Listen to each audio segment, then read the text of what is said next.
Hello everyone, I'm Saihan. I'm greeting from National Forum and Employment Association. Today I explained one of the company. So that company is in recycle factory. Location is in Chiba-ken. That company wants to 3 people, and then working hours in 8 a.m. until 5 p.m. and in her is in about salary amount. So that company's job interview in May and 12. It is in a Wednesday and then 2 p.m.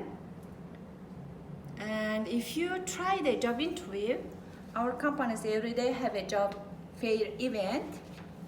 Okay, so for now I explain the job fair event. And then job fair is Monday, Wednesday, Friday. It is 11 a.m. And then Tuesday, Thursday, Saturday, Sunday. It is 2 p.m.